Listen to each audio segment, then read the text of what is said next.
बोले पंच परमेष्टि भगवान की, अनंत अनंत से परमेष्टि भगवान की, मुन्नय पार्श्वनाथ भगवान की, इंद्र भगवान की, शक्तिनाथ भगवान की, शशिनायक महावीर भगवान की, कुंटेश्वर बाहुबली भगवान की, 24 तीर्थंकर भगवंतों की, आचार्य श्री कुंद गुरुदेव की, आचार्य गुरुदेव श्री देवानंद जी महाराज की, हम गुरुदेव श्री जयकृत जी महाराज की, समस्त आचार्यों की, 3 करोड़ करोड़ महाराजों की, द्वादशांग जनवानी माता की, जैन धर्म की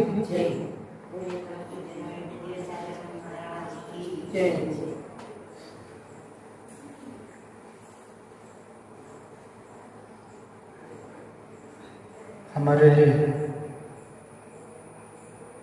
हमारे पूर्वजों ने, हमारे दादा ने, नाना ने कोई संपदा छोड़ गए। हमारे नाम से हमारे दादा परदादाओं ने, बुजुर्गों ने कोई बहुत बड़ी संपत्ति कर गई हो और हमें उस संपत्ति का भान नहीं, तो उसका हमारे जीवन में क्या औचित्य, उसका हमारे जीवन में क्या उपयोग। वो संपत्ति हमारी होकर के भी निरर्थक है। उसी प्रकार से ये द्रव्य गुण पर्याय के अंतर्गत जो हम गुणों की चर्चा कर रहे हैं, ये गुण संपत्ति है हमारे, और इन गुण संपत्तियों के प्रति अपनापन ही इसकी प्राप्ति का उपाय है। और अपनापन तभी होगा जब हम उन गुणों को जानेंगे, अपनी संपत्ति के बारे में जानेंगे। और ऐसे कौन से गुण हैं? हाँ, 2 प्रकार के गुण कौन कौन से? सामान्य और विशेष। सामान्यतः जो सभी द्रव्यों में सामान्य रूप से पाए जाए, जो गुण सभी द्रव्यों में समानता से पाए जाए, वो कौन से गुण हैं? सामान्य गुण। और द्रव्य विशेष अर्थात अपने अपने द्रव्यों में पाए जाने वाले गुण विशेष गुण कहलाते हैं। और सामान्य गुण के 6 भेद कौन कौन से? अस्तित्व, वस्तुत्व, द्रव्यत्व, प्रमेयत्व, अग्रुलघुत्व और प्रदेश। एक बार बोलो तब तो मालूम पड़े कि कितना सुना है। अस्तित्व, वस्तुत्व,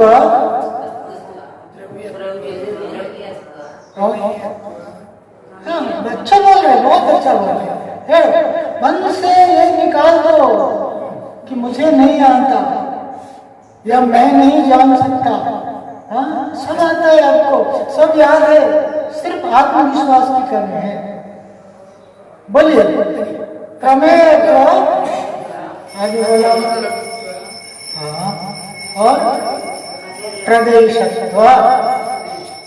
ठीक इस प्रकार से अस्तित्व, वस्तुत्व और द्रव्यत्व, प्रमेयत्व, अग्रुलघुत्व और प्रदेशत्व। और उसमें पहला गुण अस्तित्व गुण क्या कहता है?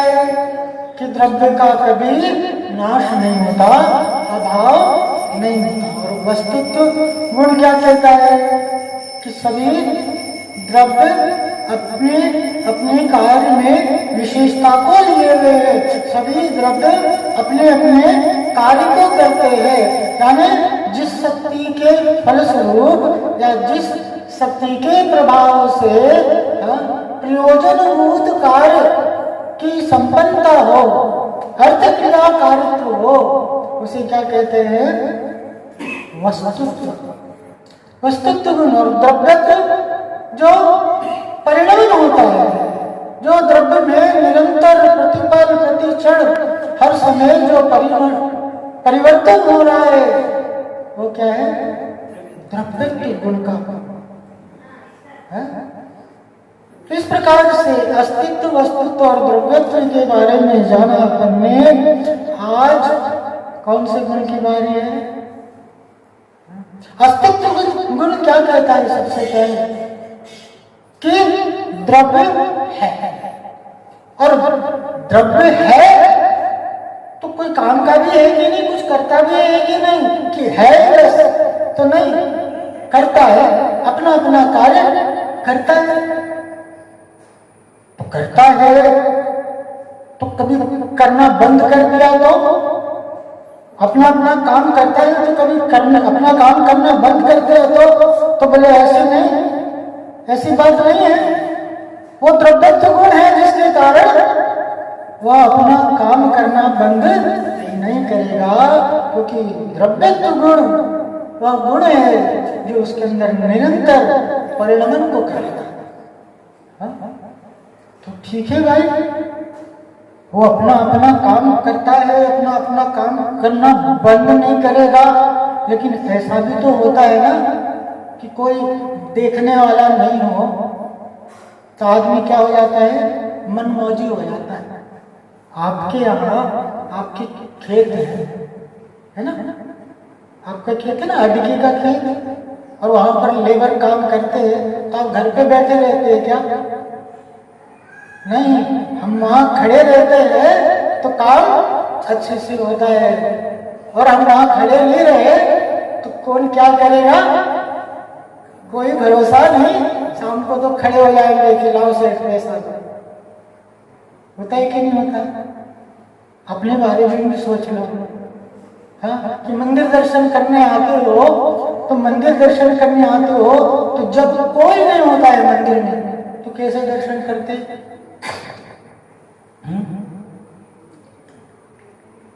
और जब कोई होता है तो कैसे दर्शन करते? हाँ?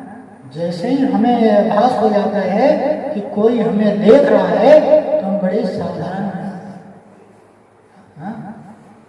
उसी प्रकार से ये जो गुण है वो गुण क्या कहता है कि द्रव्य हर पल हर क्षण किसी न किसी ज्ञान का विषय बन, जिस शक्ति के फलस्वरूप द्रव्य किसी न किसी ज्ञान का विषय बने, वो कौन सा गुण कहलाता है? प्रमेयत्व है ना। द्रव्य है तो ज्ञान से छिपा नहीं रह सकता, ज्ञान में तो आएगा।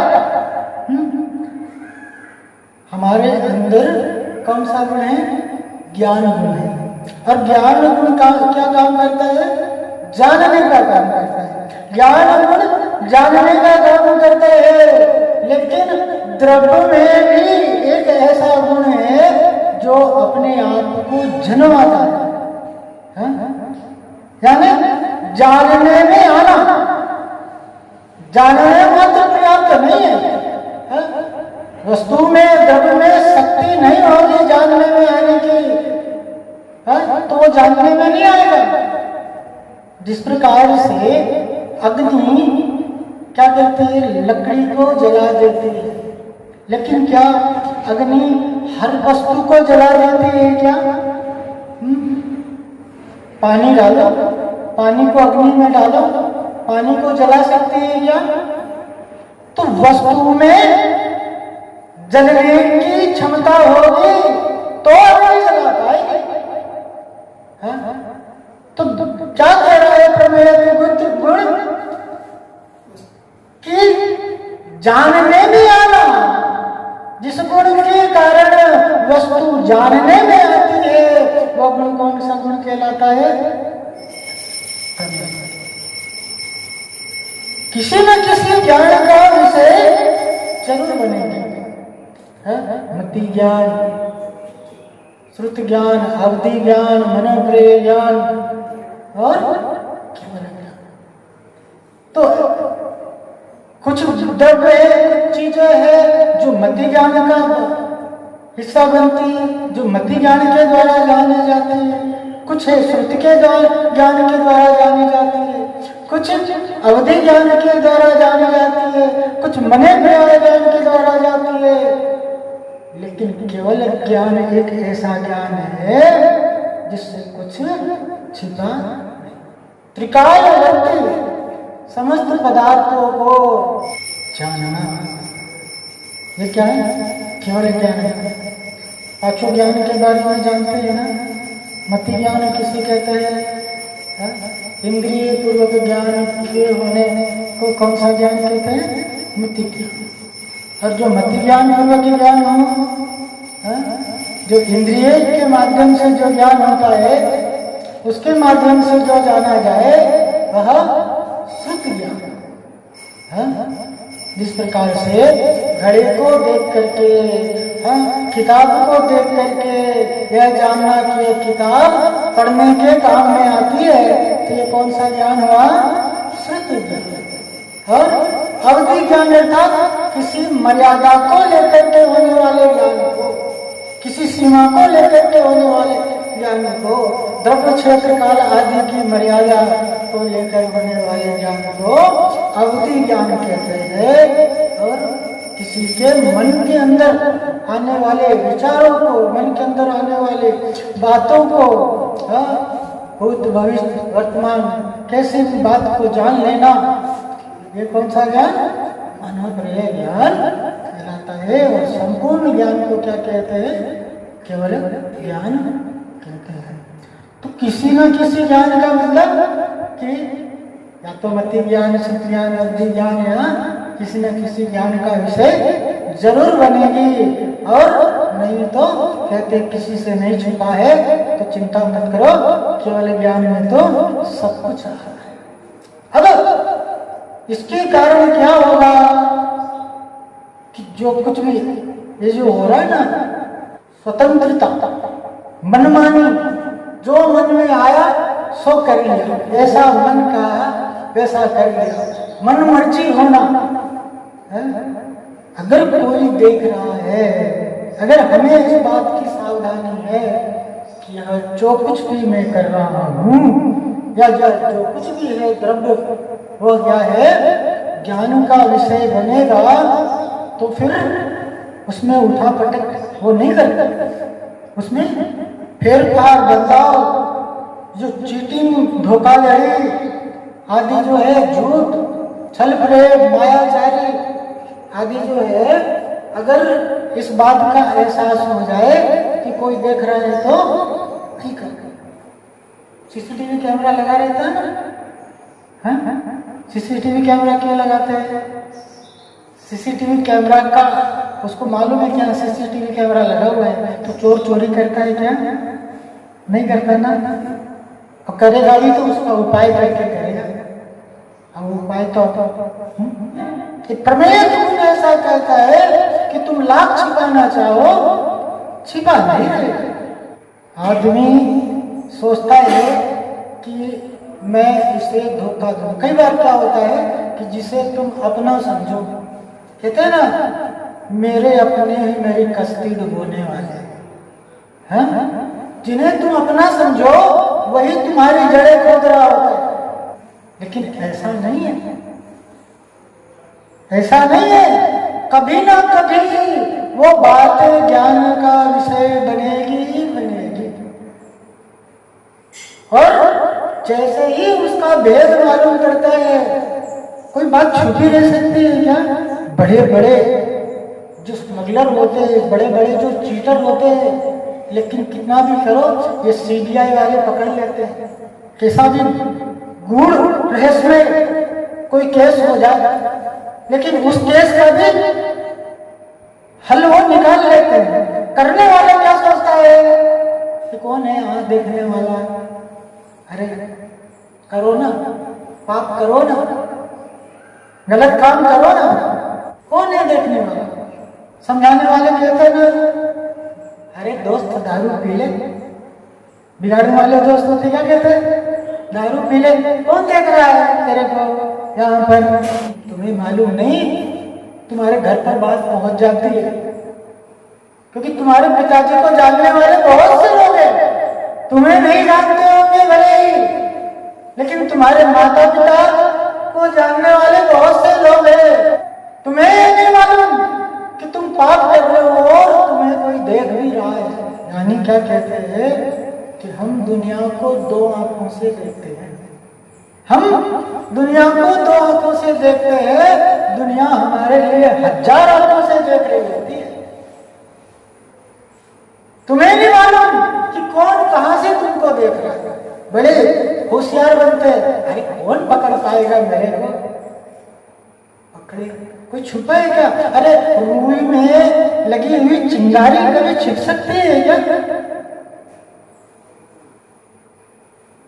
छिपने वाली नहीं, लाख छिपाना चाहो वह छिपती नहीं। यह प्रमेय गुण का प्रभाव।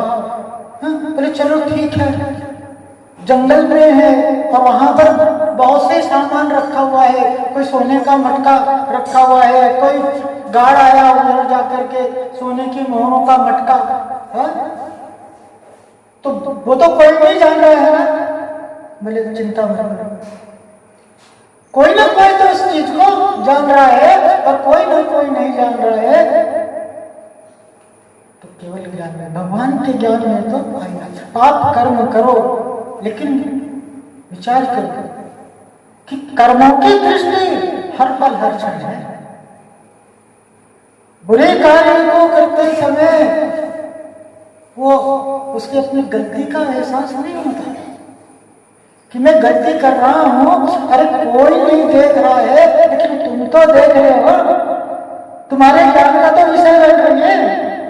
जिसको कर्म का ज्ञान है, जिसको कर्म और कर्म फल पर विश्वास है, वो हर पल हर क्षण सावधान रहता है कि मैं कुछ ऐसा काम नहीं करूं जो मेरे लिए पाप कर्म के बंध का कारण बने, जो मेरे लिए अशुभ का कारण बने। मैं ऐसा काम जीव पुद्गल धर्म धर्म आकाश काल हर द्रव्य में एक ऐसी शक्ति है जो अपने आप को जन्माती है। ये जीव द्रव्य है, इसके अंदर भी क्या एक मनुष्य में महत्वाकांक्षा बहुत प्रबल होती है और उसके अंदर में अपने आप को जन्माने की उत्सुकता रहती है कि लोग मेरे को जाने। अगर उसकी तरफ देखो नहीं ना तो बार बार आएगा आपके सामने, कुछ ऐसे ऐसे उल्टी सीधी हरकतें करेगा कि सिर्फ वो आपके रिकॉग्नाइजेशन में आए। उसको अपने आप को जनवाने की जरूरत रहती है। मैं अपने मेरी पहचान, मेरी बात, मेरी चर्चा कैसे हो, बस मैं लोगों की दृष्टि में आ जाऊं, ऐसा प्रयास चलता है। आचार्य कह रहे हैं कि चिंता मत करो, प्रमेय गुण है तुम्हारे अंदर, तुम नहीं जा करके भी अपने आप को छुपा नहीं सकते, जानने में तो आओगी। एक बार क्या हुआ कि बहुत ही प्रसिद्ध दार्शनिक हैं डॉक्टर सर्वपल्ली राधाकृष्णन, और उनके शिष्य उनके पास गए और क्या कहा कि आत्मा को दिखा। आत्मा है ये हम कैसे जाने, आत्मा है ये हम कैसे विश्वास करें? भाई हमारे लिए भरोसा, हमारे लिए विश्वास उसी पर होता है जो चीजें हमारे लिए देखने में आती है, जो चीज हमारे जानने में आती है, बिना उसके हमारे लिए विश्वास नहीं होता। और वहां पर प्रश्न कर दिया क्या कि आत्मा को कैसे देखे, आत्मा दिखाओ। अब डॉक्टर सर्वपल्ली राधाकृष्णन वो क्या कहते हैं कि आत्मा देखने में नहीं आ सकती। बोले नहीं आप तो दिखाओ, बिना दिखाए हम कैसे मानेंगे? तो उन्होंने क्या कहा कि चलो तुम 5-7 लोग आए हो, तुम 5-7 लोगों में से तुम में से सबसे होशियार कौन है, तुम में से सबसे क्लेवर कौन है, सबसे दक्ष कौन है? तो उन्होंने कहा कि ये प्रवीण बहुत दक्ष है, ये प्रवीण बहुत होशियार है, और आप मानोगे नहीं ये हमारा लीडर है, और ये प्रश्न भी इसी का है, और यही हम लोगों को लेकर के आया। बोले ठीक है, ये प्रवीण बहुत होशियार है, ये तुम्हारा लीडर है, तो इसके दिमाग को दिखाओ। भाई होशियारी कहाँ होती है? दिमाग में होती है ना। इसके दिमाग को दिखाओ, बहुत तेज है, तो इसके दिमाग को निकाल करके दिखाओ मेरे को। तो बोले कि कैसे दिखा करके दिमाग निकाल करके? बोले आप खुद इस बात को महसूस करोगे, आप कोई प्रश्न पूछ दो इससे, कैसी होशियारी से उसका जवाब देता है। आप इसके चलने फिरने के तरीके को देखो, आप इससे बोलने के उठने बैठने के तरीकों को देखो, आपको खुद बात समझ में आ जाएगी। तो क्या कहा उन्होंने, जिस प्रकार से इसकी बुद्धि अनुभूति का विषय है, उसी प्रकार से आत्मा भी अनुभूति में आ सकती है। इंद्रियों के माध्यम से उद्गल का ज्ञान हो सकता है, लेकिन आत्मा तो अतीन्द्रिय ज्ञान का विषय है, इंद्रियों से रहित प्रज्ञा का विषय है, वो अनुभूति ज्ञान का विषय है। उसके लिए अपने आप पर भरोसा होना चाहिए, आत्मा को जानना, और मैं आत्मा को जान सकता हूँ, इस बात का भरोसा, इस बात का विश्वास, वो आत्मा की प्राप्ति का उपाय है। तो फिर क्या कहा कि चलो ठीक है, आत्मा को देख लिया, लेकिन स्वर्ग नरक किसने देखा?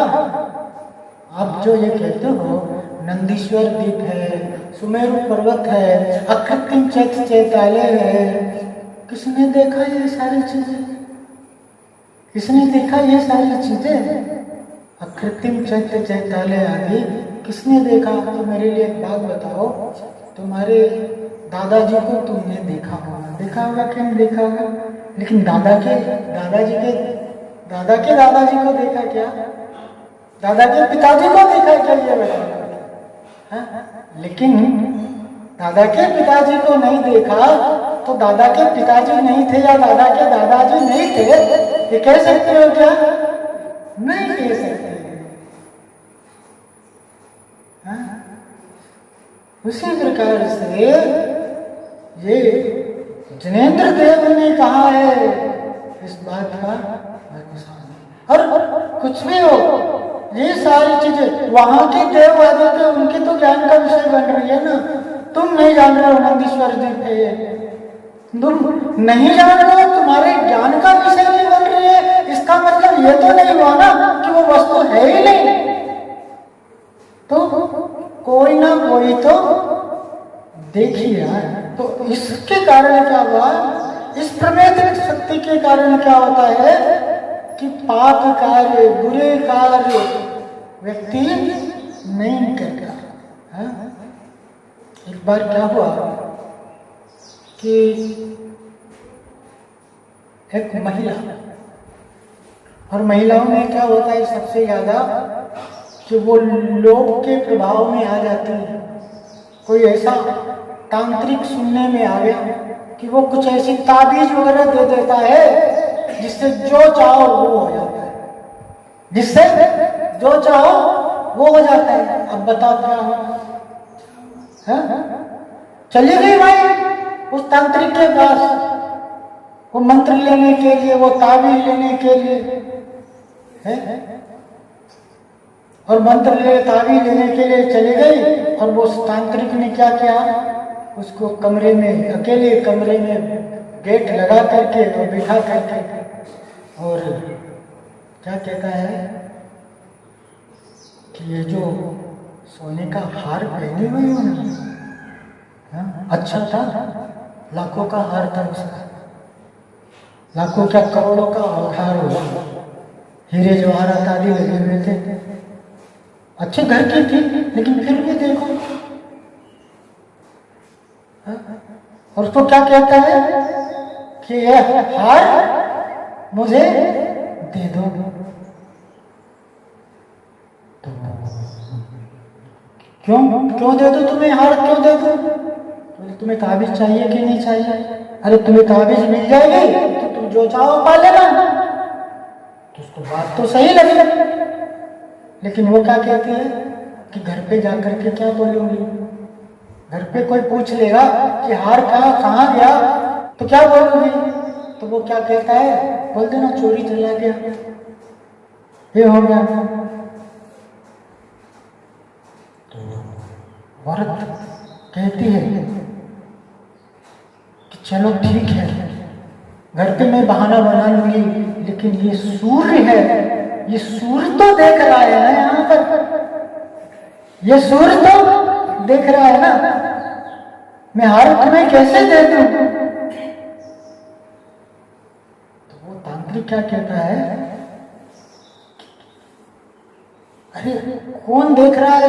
तू बोल रही हो सूर्य देख रहा है, तुम मुझे जानती नहीं हो, मैं बहुत शक्तिवान हूं, लो इस सूर्य को दूर कर देता हूं तुम्हारे सामने से। तो उसने क्या किया, मंत्र पढ़ा, और मंत्र पढ़ा और क्या हुआ, काले बादल छा गए, काले बादल छा गए और सूर्य छिप गया।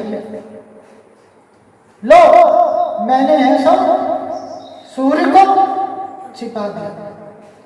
उस महिला को अपनी गलती का एहसास हो गया था, उस महिला को अपनी गलती का एहसास हो गया था, और उसने बड़ी चतुराई से जवाब दिया।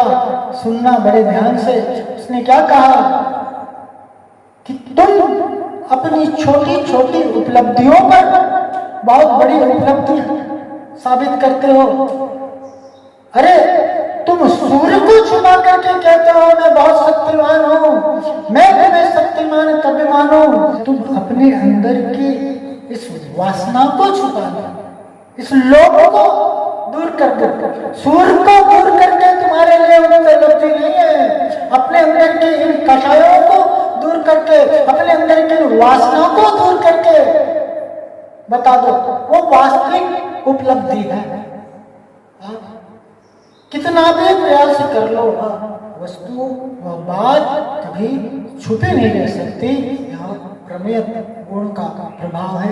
इस प्रकार से एक एक गुण, एक एक संपदा हमारे जीवन में परिवर्तन लाने के लिए, हमारे जीवन में वो सब कुछ लाने के लिए, वो वास्तविक सुख, वो वास्तविक शांति लाने के लिए हमारे लिए एक बहुत बड़ा माध्यम है। ऐसे गुण संपदा पर विश्वास, वो गुण की प्राप्ति और वो गुण हमारे जीवन में आए, इसी मंगल कामना के साथ यहीं तक बड़े पंचम श्री भगवान की, अनंतानंद से परमेष्टि भगवान की, मूलनायक पार्श्वनाथ भगवान की, चंद्रपुर भगवान की, शांतिनाथ भगवान की, शासननायक महावीर भगवान की, गोमटेश्वर बाहुबली भगवान की, 24 तीर्थंकर भगवंतों की, आचार्य श्री कुंकुम गुरुदेव की, आचार्य गुरुदेव श्री देवानंद जी महाराज की, मम गुरुदेव श्री जयकृत जी महाराज की, समस्त आचार्यों की, तीन कमलों महाराजों की, द्वादशांगी माता की,